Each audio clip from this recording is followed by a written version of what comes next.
Hi, I'm going to read for you Hansel and Gretel's, the story of Hansel and Gretel in my own version, which was written to be put together for a kind of Christmas pantomime at home. However, this is, I just found it, and this is a kind of script, and I'm going to do a version of it just for you, just one person.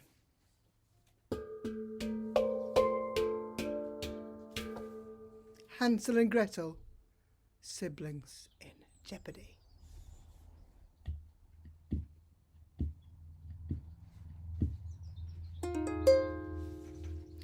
This is not a new story, but one that is old.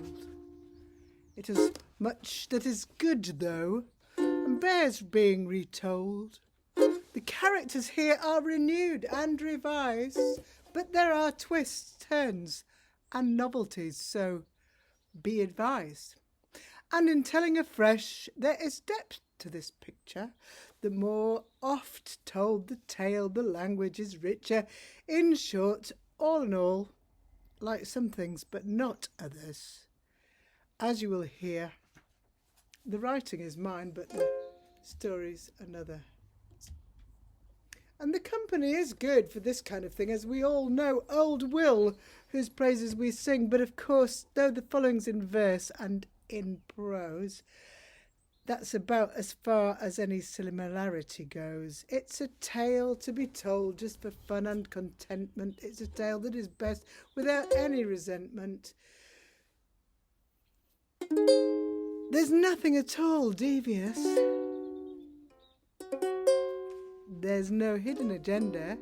Just a throwaway script in more ways than one. Boom, and parts up for tender, except in this version where I'm doing it all and I'll play every role.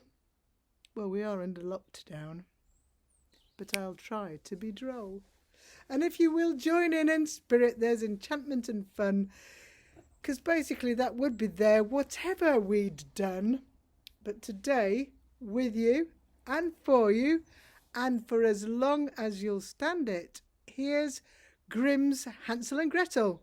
At least that's how I'd planned it.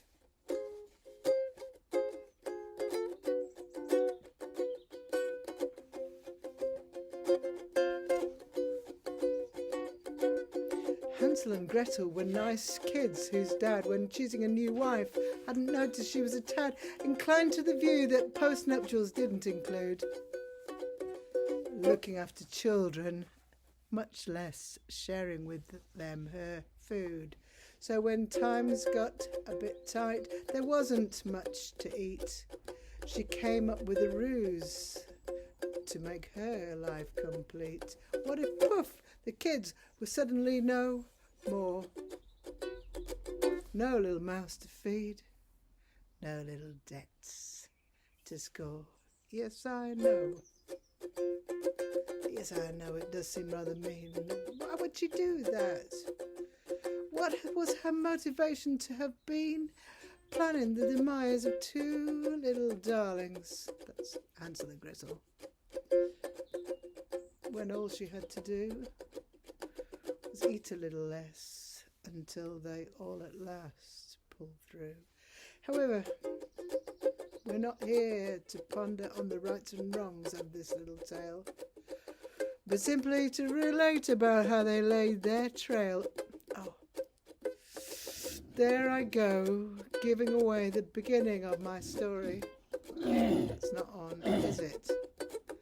So we better get started. And it's Hansel and Gretel's house that we're going to visit.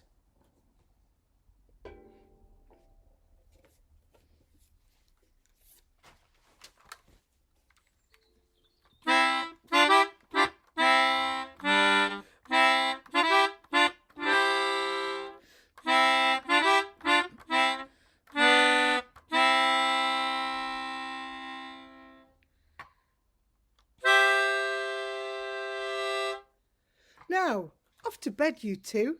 Get upstairs so your father and I can talk. Yes, stepmother dear. Good night. Good night, father.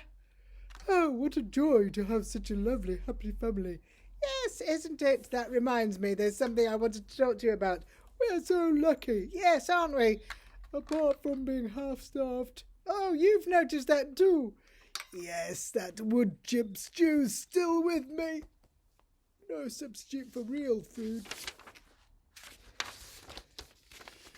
So you get the idea. Hansel and Gretel lived with their father, who was really rather lovely, and their stepmother, who seemed very nice.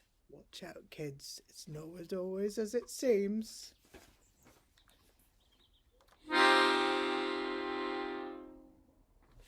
That night, stepmother, after the kids had gone to bed, took the father on one side and whispered in his ear. Children were listening upstairs. Something to do with a picnic, something to do with going into the woods. They heard, well, of course, darling, they'll be all right. Someone will find them and take care of them. They'll be okay. We don't know how she managed to persuade him to swallow the plan she'd cooked up for them to follow. They would leave in the morning, a happy band of 4. But when they returned, they would be just 2, not more. Yes, Hansel and Gretel were to be left on their own in the middle of the hot forest. They would never get home.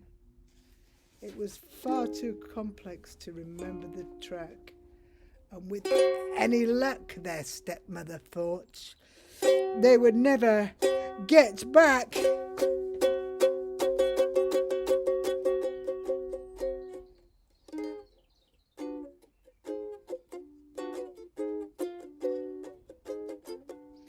Hansel and Gretel were upstairs and throughout had been sitting, listening and heard all about every detail of this horrid plot, and they looked at each other in complete and utter shock.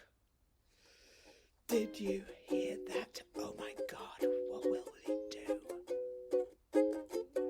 Tomorrow, that's not much time. It can't be true. That's the spirit. Just pretend it can't be happening. Then we'll be really stuffed, said Gretel, while looking for an ending. You know what we need is some way of getting back. If we could retrace our steps, we'd find the same track.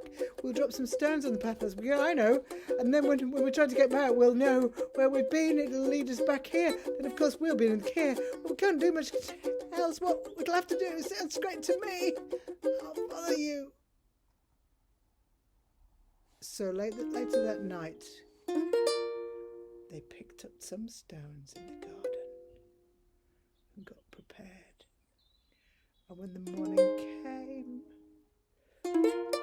they were not scared. Dad shuffled uneasily as he presented the itinerary. Then they were all off, without much of a preliminary.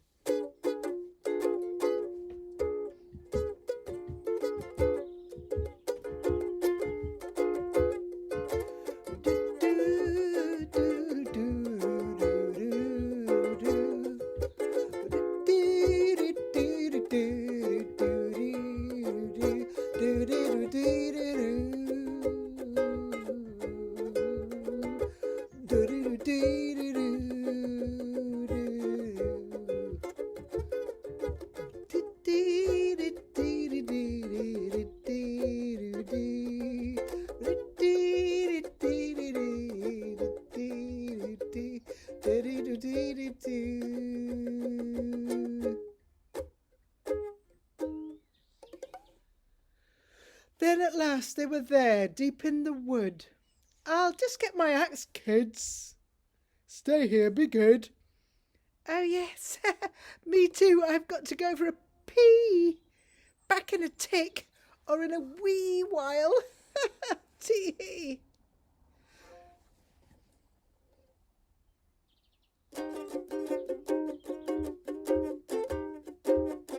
And that was the way their parents took leave. No hugs and no kisses, you hardly believe.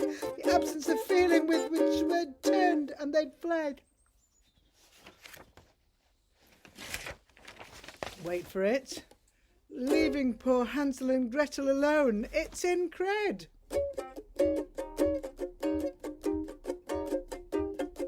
You better believe it, said one to the other. Well, you are my sister and you are my brother. I vow that I'll help you no matter what. It's at times like these that you appreciate what you've got. So they spat on their hands and they uttered an oath that they would help each other even if they were loath. And this is significant in the rest of this story, because otherwise it would have been utterly Corey.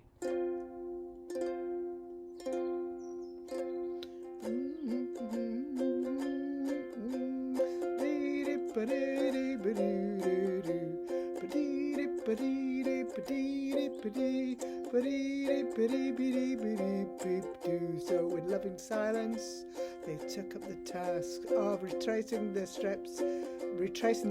They couldn't go fast, but bit by bit they made their way, and before long they were heard to say, "Daddy, oh Daddy, oh we are here." And Daddy gasped, "Oh my dears, oh very glad I am you're home. I couldn't stand to think of you all alone." In fact, so convincing. They'd have never imagined it would be. They thought that life after attempted murder possibly could be a little awkward perhaps, as it very well might, when the person who'd like you dead tucks you up every night. But they thought that maybe all was not so glum. Dad seems to have missed them. And even Mum, with hugs and affection, she fussed and she mothered. In fact, so effusively they nearly were smothered. So they lived on in happiness, bearing in mind they were still starving, thereafter until things came to a head again, as these things will. And yes, once again, history was repeated. Another conversation, but this time more heated. "I want those bloody kids out of the way," she said under her breath. "I'm not going to stand for it, darling," etc. "We took them into the wood once and it didn't work, but this time it will, and no buts." Horror of horror. This time, oh no, the door was locked tight. There was nowhere to go. Till morning that was, and that was too late. They were off on their journey and they couldn't hesitate to collect any stones. They just weren't able. The only thing to hand was some bread saved off the table.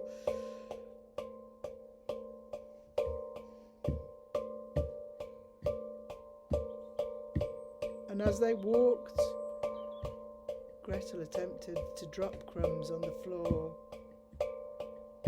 hoping in vain the plan might work as before. But of course, as soon as one fell, it was readily greeted by swooping birds who came down to eat it. And before they'd arrived, they knew they were defeated.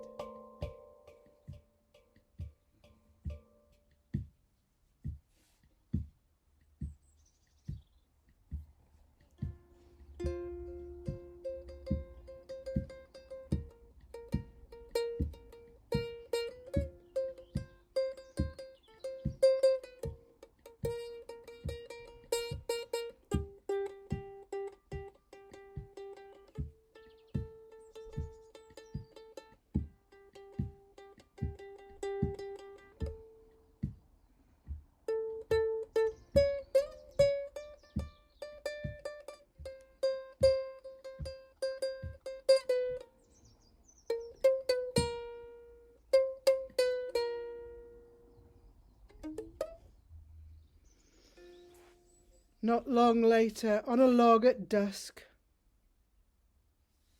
one small boy and a girl sat sniffing as the bottom had truly fallen out of their world.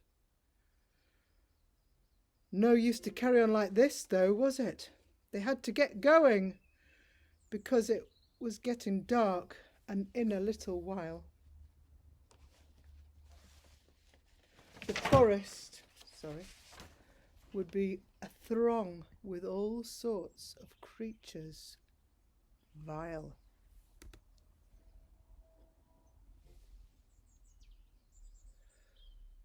The kids looked at each other. What will we do? I don't know. I'll follow you. Okay, well, we can't stay here. Let's move where the view is more clear. Perhaps we can find somewhere we might stop a tree or a cave or even just a rock. We need to start thinking about how to survive. The time ahead is all about staying alive. So they started to move and to plan as they walked. And their mood was much better as they moved and they talked, and they were quite wrapped up in their own conversation. They almost ignored a particular revelation.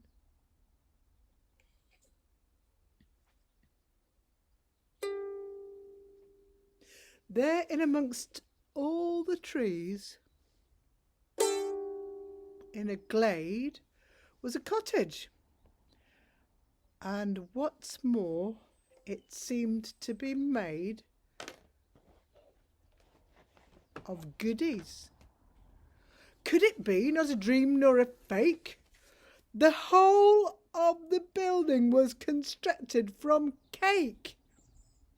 Cake ceiling, cake floors, cake walls and cake doors, tiles made of sweets and all manner of treats, creating the illusion that this was the basis of a real-life children's oasis. Hansel, stop it! You can't just start noshing. But he wasn't listening. He was already troughing. Gretel stood watching, then succumbed even she. And both of them were too busy stuffing their faces to see that a strange, a nasty creature was watching them, eyes full of glee.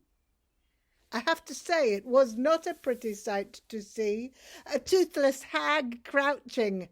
And in this position, we will leave the action so we may enjoy an intermission.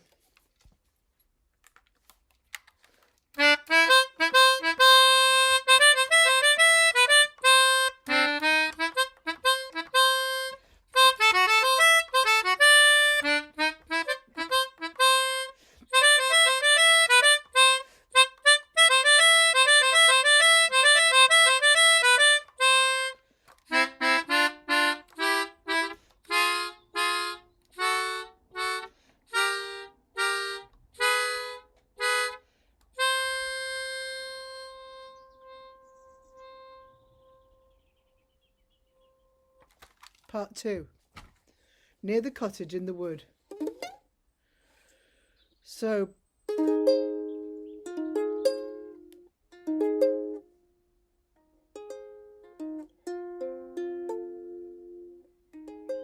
back to the hag and the glade and the pair, who were now fully noshed, so becoming and aware that perhaps had just been a teensy bit rash to have helped themselves to the property of they didn't know who.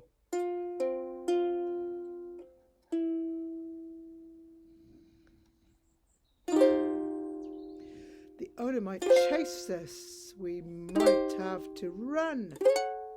The owner might pelt us with rock-hard buns. And what's more, if we'd thought ahead, The owner might have given us food and a bed. Now we'll be lucky to get a kick up the bum. I think we'd better leave before they come. Yes, what a pity. It might have been nice to have found out who lives in this delicious house. At this, the dark figure who'd been standing all the while made a most curious and gruesome smile and startled the siblings when she suddenly hissed, "I am the owner!" And then she grabbed them both by the wrist. Gretel didn't need to be told that this was bad. She wasn't that stupid, though temporarily her stomach had robbed her of the power to wonder. An angry proprietor, and one which had the breath of a sewer, and lank, hideous hair, and eyes that transfixed you when caught in her stare. She kicked herself. I should have known, she thought, and let out an enormous groan. Of course it figures. All this and a house that was kitsch. It all added up. You are a witch. I'm not a witch, the crone replied. I'm witch, she said, quite dignified. E for additives, that's what I've got. E for numbers, I've got the lot. Obese and toothless I may be, but I'm the goddess of the E. And with that, she lifted up her stick and idly began to lick. That's great. Well, it'll do until I make a lovely stew of something better, something fresh, something not long out of creche. I said something not long out of creche. Get the joke. Only Gretel heard this and shuddered. She knew it could only mean her brother'd end as fodder unless a glitch could foil the progress of this witch.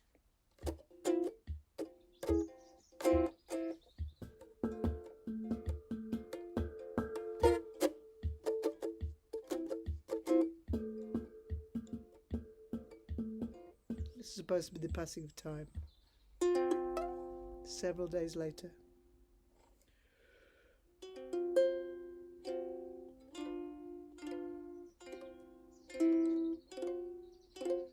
Witch cackled to herself. Not for her house of Delft, a house of sweets. Now that was apt and perfect for the prey she'd trapped. Oh yes, but woe betide those two indeed. The evil witch had sown a seed. Her eyes lit up in ghastly glee when she foresaw the scene for tea. Her plan had not yet come to fruition, but soon it would end up in her nutrition, as it would indubitably when the boy was fattened up suitably. She didn't say she planned to slaughter Hansel. Maybe she didn't think she ought to, but more likely she didn't see the point of boasting to the boy. She planned on roasting. What's the point? The meat might suffer. Stress will surely make it tougher. I want it tender, soft as butter, and to that end it pays to flatter. So swift was she to act that soon ensconced the two were, one in a room, the other in a kind of cage, filled top to bottom with all kinds of treats. Every conceivable thing you'd like to eat. And sweet words, too. Upon the former supposition that happy food improves its nutrition. And Gretel sadly concurred. But weirdly, Hansel wouldn't hear a word against Ewitch. He'd swallowed all the stuff, and it seemed the taste of honey had affected his mind just as much as his stomach.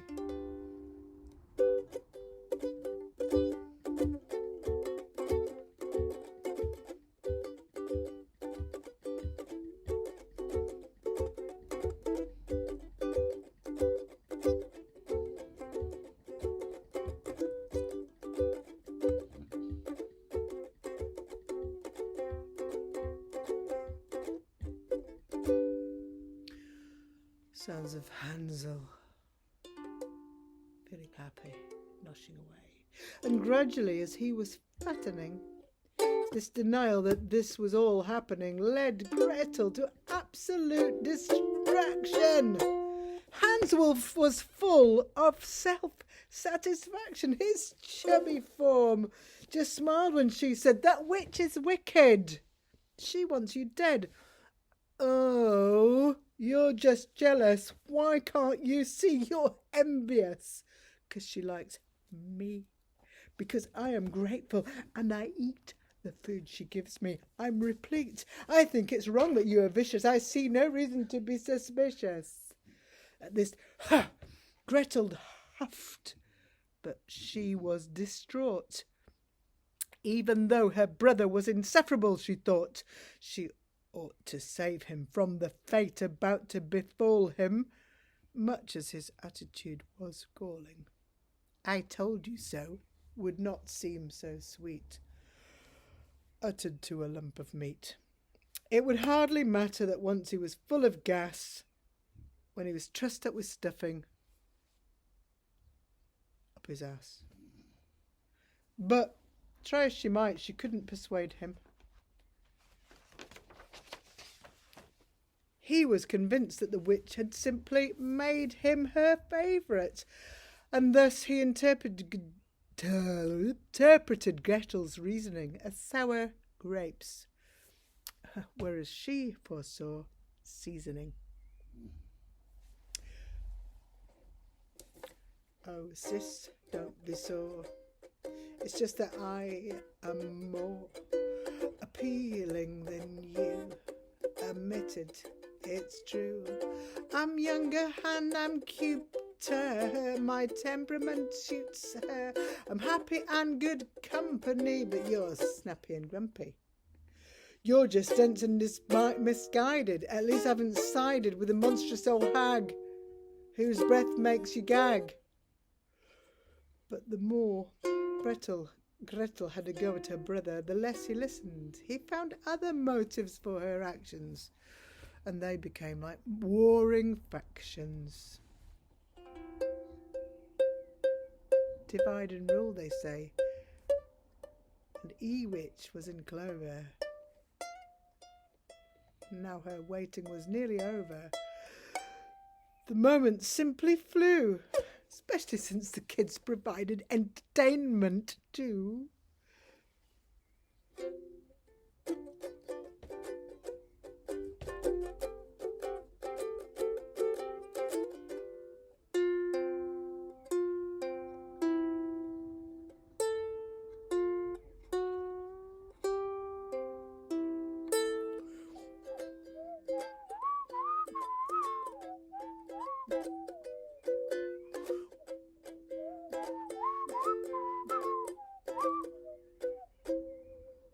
Then one day, much like any other, she went to check on Gretel's brother, and at this point it should be made clear. Even Ewitch wiped away a teensy tear.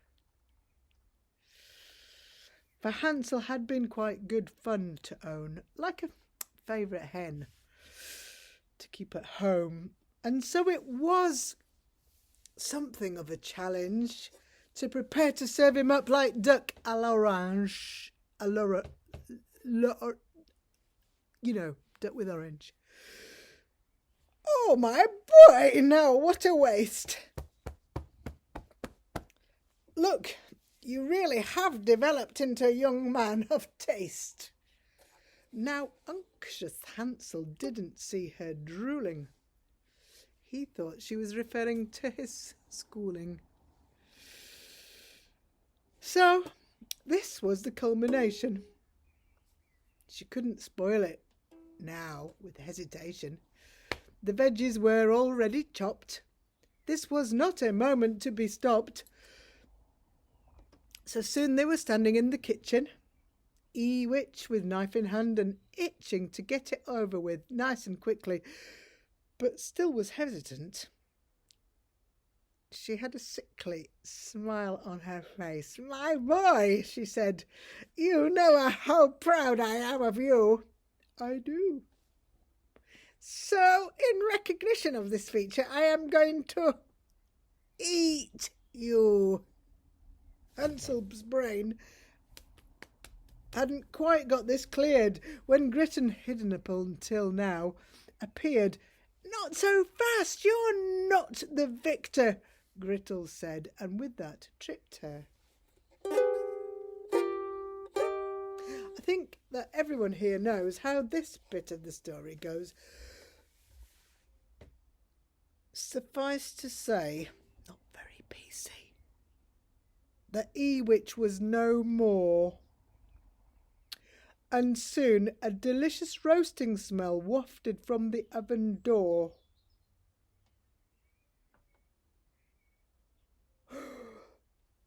Epilogue. This story shouldn't end just with a whimper. Of course the witch was heard to simper. "Please," she made, whilst mind in turmoil, "open the door, I need some foil." You see, she had a sense of humour. "I'm not bad, it's just a vicious rumour. All of this was just a test. Just let me out. You've passed, you're blessed. Because you've shown that greatest virtue, you stuck together no matter how it hurt you." Well, Hansel, not so much, it's true. But then, that wasn't what I'd tested you. You were shown you can be wrong. We have seen you can be strong. You saw the error of your ways, and your task was to swallow one final thing, your pride, at long, long last. The two of you in youth, you see, are actually starting to resemble me. "You," they said, "you must be joking." And with that they started stoking. But shock of shocks, no hag was there, a-lurking when at last they opened the door. Instead, a turkey encased in sausages and bacon and trimmed with veggies, parsnips, carrots, roast potatoes and even wedges lay before them. A feast for two, for several days, or even a week or two. But where is the Witch? Nowhere to be seen. This can't be true. It must be a dream. Well, oh yes, indeed. You're not supposed to believe every word. It's a story. But here we'll leave it. It's up to you if you believe it, or if you think the kids awaken in their real lives, quite contrite and a little shaken. "So none of this was real?" they say together. "No, dearest ones. Chimes and dulcet tones, their mother, not a stepmother, with a relieved look on her tender brow. I was so worried, but I'm better now. You've had a condition from which some don't recover. It's threatened the lives of both of you. Both of you, you and your brother. But what do they call it? Oh, mother, please tell. You've had an analogy, but now you both are well."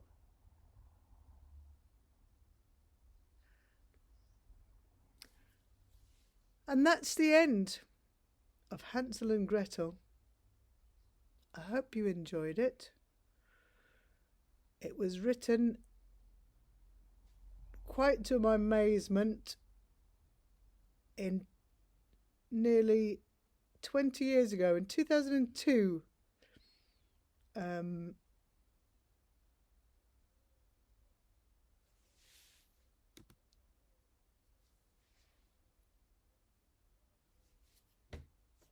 Thank you very much. Bye.